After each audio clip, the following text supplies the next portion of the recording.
Hi everyone, and welcome back to Mr. Woody's Gaming Channel. Wanted to talk to you about something pretty amazing. And I don't know if y'all haven't been keeping up with Star Citizen and its development like I have religiously. And that's why I'm making this video, so you don't have to and you could just keep up with the most important topics. So we're going to talk about today is the future of Star Citizen and the roadmap for 2017.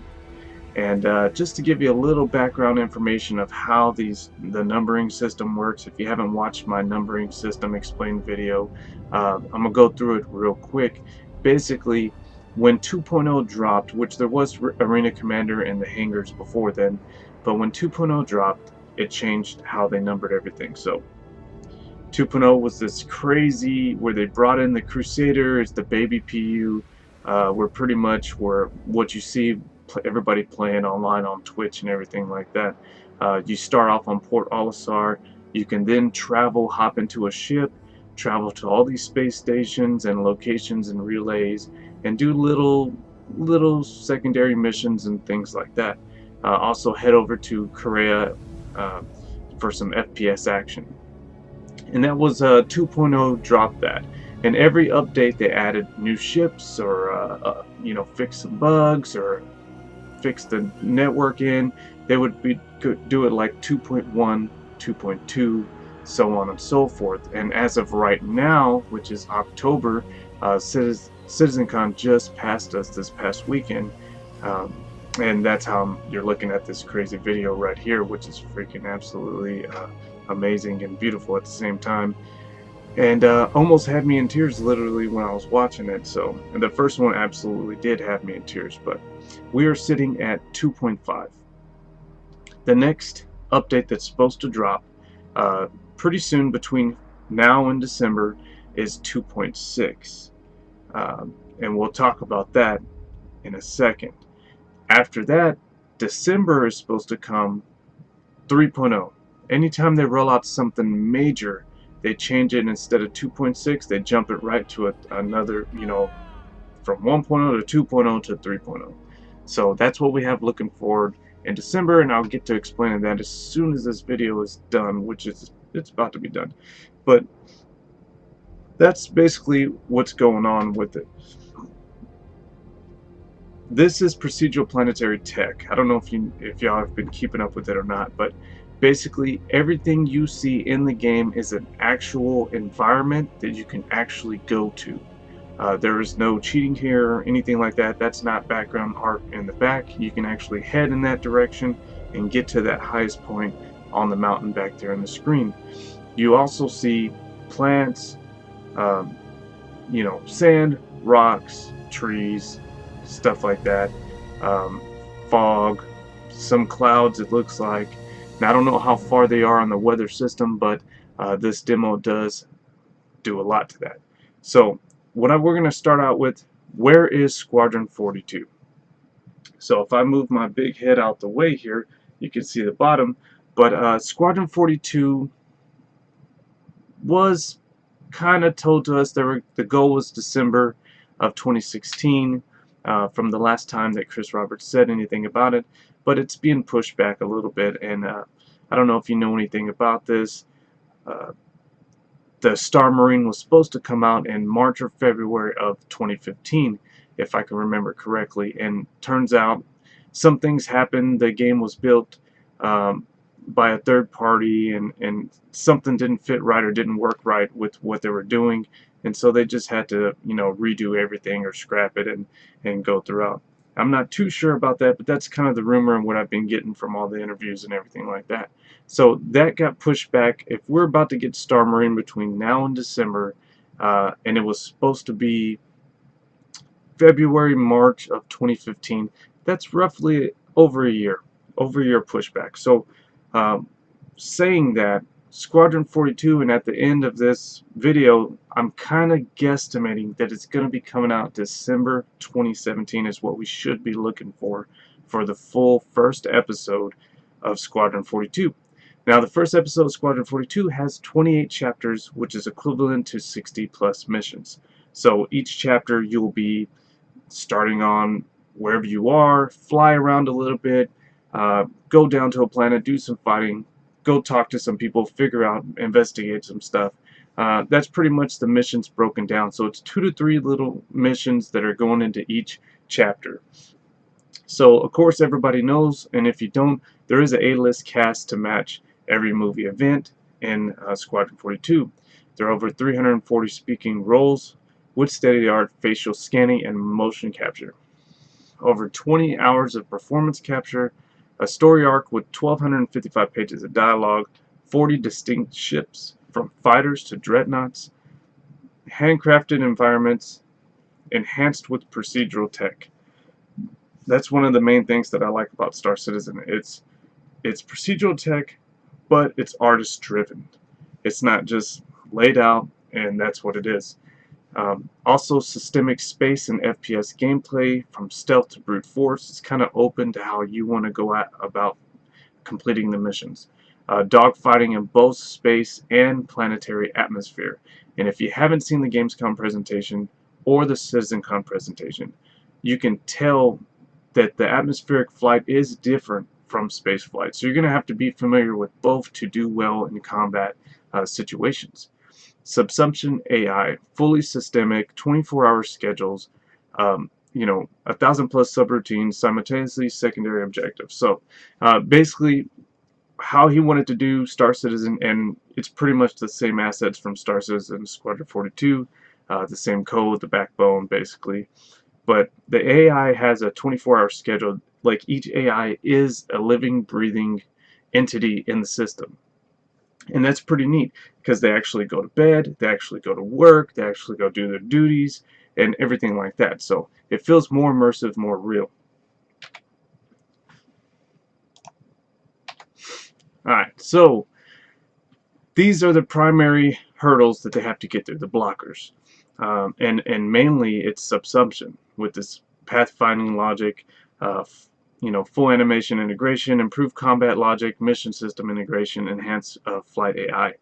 So when your AI is with you or you're playing the single player, they're not going to be doing weird stuff like glitching on walls or, while the ship is moving, people aren't moving correctly to how the ship's moving and things like that. So another thing is object container streaming. So obviously Star Citizen's huge, very huge. Like, the whole planet is real. You can actually just keep walking until you get to the other side of the planet and come back.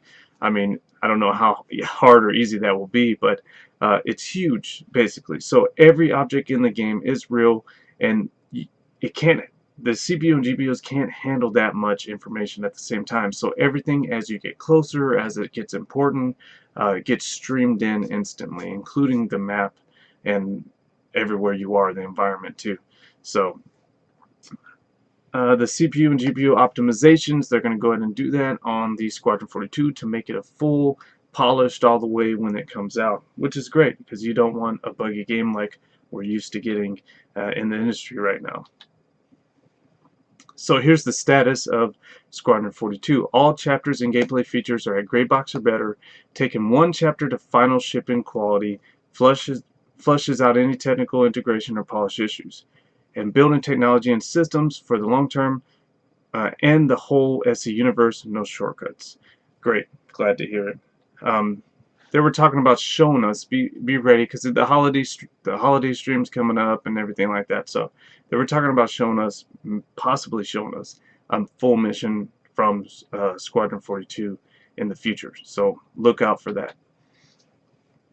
Now 2.6 is supposed to be coming out soon. So here is basically what's going to be in it. It's basically Star Marine, okay, so which is the FPS, like Arena Commander version of FPS, basically. So additional Star Marine features, weapons and things like that. Updated Arena Commander, they're going to do a lot to Arena Commander, including change the flight models and stuff like that. The Crusader map is going to be expanded. I think right now you have, somewhere around 15 to 20 different places you can go to in Crusader. So they're probably going to open up more space stations or more satellite relays or even more moons of Crusader. So, and the lobby and leaderboards are going to be totally refactored. which is cool. The new music logic system, which is pretty awesome if you haven't, it dynamically changes for the situations that you're in. A camera system updated for third person. You know, you got those people that love third person to see their character, customize the character, all that good stuff. And then staying in game without going back to the lobby. That's pretty important because a lot of time in Arena Commander is spent loading. So Arena Commander is going to get a new virtual ship customization interface, basically making it easier for you to customize your ship, weapons, engines, shields, everything like that. A new Pirate Swarm Arena, which is a new game mode in Arena Commander. I hope it's going to be pretty awesome. Persistent missiles. This is just for those people who like to spam missiles and then suicide into a asteroid and then reload with a whole bunch of missiles. So, and they're also going to start doing reload pickups from kills. So like little presents that you can get for getting somebody or fragging somebody and grabbing some ammo. A full scoring rebounds, and then most ships now available for use in private matches. Okay. Star Marine is going to have 2 levels, Station Damien and Echo 11. Station Damien is going to be the smaller one. Echo 11 is going to be for larger matches. Deathmatch and Control, which is kind of like a King of the Hill type of deal. New armor, weapons, grenades, which is awesome. Tactical visor, friendly ID tags, looting system, achievements, and ribbons, which is what you would expect out of an FPS kind of arena. Now this is where it gets interesting. In December, we're supposed to get 3.0, or around December, I should say. You know, no dates on Star Citizen pretty much. But basically, what you're expecting of Star Citizen, if you've been holding out on Star Citizen, 3.0 is going to be the first implementation of actually having a mission system, professions, where it's going to feel like a real game.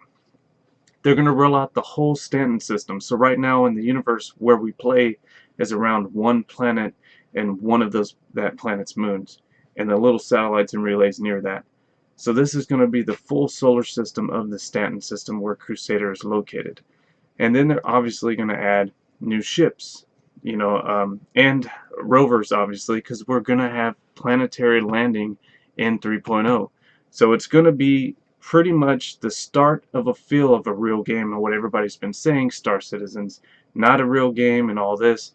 3.0 is going to, you know, as every update that we do and every presentation they show, it totally shuts out the naysayers. So 3.0 is going to be freaking amazing. If you've been holding off to getting Star Citizen when it starts feeling like a real game, 3.0 is going to be the sweet spot for you guys.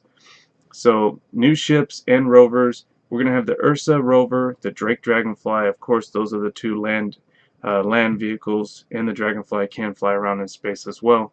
The Drake Caterpillar and the Constellation Aquila, which is one of my favorite ships. Now keep in mind, these updates, if you look back in the past and how persistent they've been, they wanted to do an update every month. And they realized that that is extremely hard. But their average of right now in this year, we're going to be at 2.6. So 6 updates in a matter of 1 year is about 2 to 3 months apiece. So that's what they're expecting on the 3.0 and the future. So 3.1 is where mining and refinery comes in. So mining, refining, processing, quantum interdiction, which is basically when you're in quantum travel, somebody can pull you out, setting up ambushes or anything like that. Refueling is going to be in the game in 3.1, escort, and then additional solar system locations in the same Stanton system. So they're just going to expand it. And the new ships are going to be the Drake Cutlass Red and Blue, which we already have, but they're going to be refactored in the new standard of shipbuilding.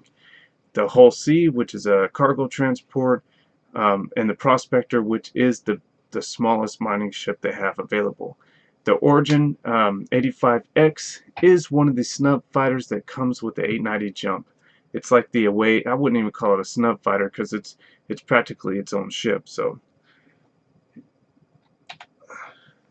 3.2 salvage and repairs. This is kind of where I'm most interested in, because one of the ships I really want is the Reclaimer, which is this huge, huge salvage ship that has a giant claw in the front. And I kind of just want to grab something out the sky while it's moving. Uh, but yeah, salvage, repair, and some mercenary covert operations. They're going to expand on the mercenary stuff, and they're going to add additional solar system locations, because they're going to be basically during this time when people are going to come off of building all the ships for Squadron 42, they're going to start rolling in and working on the PU, basically the persistent universe. So we should start seeing huge additions in the solar system locations, and probably a lot of people working on other star systems in the background that we won't know about. But new ships are going to be the Taurus, which is the workhorse of the Constellation family, the Phoenix, which is the luxury version of the Constellation family, the Terrapin, which is the armored, basically recon, and it's just a heavily armored ship, the Vanguard Harbinger, the Vanguard Sentinel, and the Reclaimer, of course. So 3.3, Farming and Rescue. So if we're looking at the map, 3.3 should come out around this time next year, somewhere in that area. So farming and rescue. Rescue is going to be a big opportunity to make money. It's going to be a lot of people going to look for that. You know, all this stuff: farming, rescue, salvage, repair, exploring, you know, stuff like that. Everybody's super hyped up and excited for all this stuff. This is also another cool update for me, because I own a Banu Merchantman, and that's the ship right there at the bottom.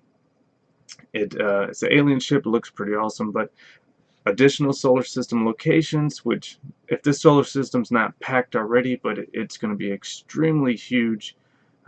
It will be from from this point with all these locations added.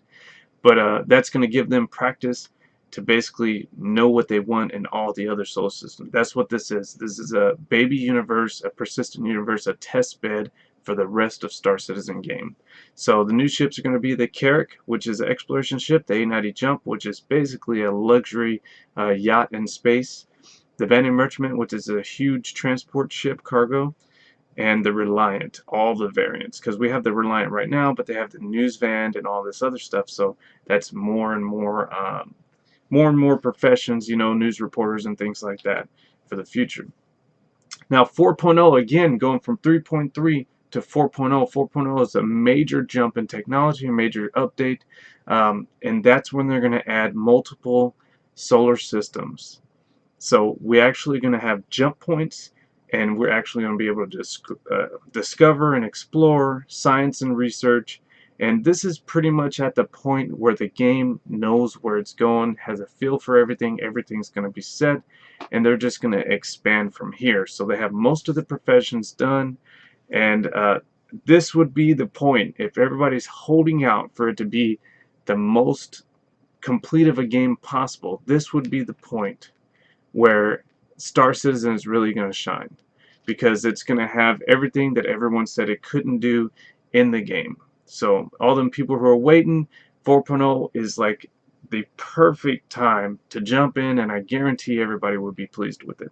So the new ships for this update is going to be the Orion, which is a super huge mining ship, and the Anvil Crucible, which is a giant repair ship. So, and that's basically it. We're talking about a year from, or all of 2017 basically, from 3.0 to 4.0, 1 year in time. Hopefully, we hope that they will be able to do this. So, and that's just a little talk about the future of Star Citizen. I'm pretty sure that's the end of the slides right here. I just wanted to give you a quick recap of what's going on if you haven't been paying attention to anything, and you're not really interested in following. This will help you, give you an idea of where Star Citizen's heading and where it is right now. So if anybody likes the video, please press the like button. If you can, share it, subscribe. I really appreciate it. If you haven't bought into Star Citizen, please watch the video that's going to be suggested up here about how to buy Star Citizen. It's confusing to a lot of people. It explains it perfectly, at least I hope. But yeah, thank you for watching. This is Mr. Woody, and I'll see you in the verse.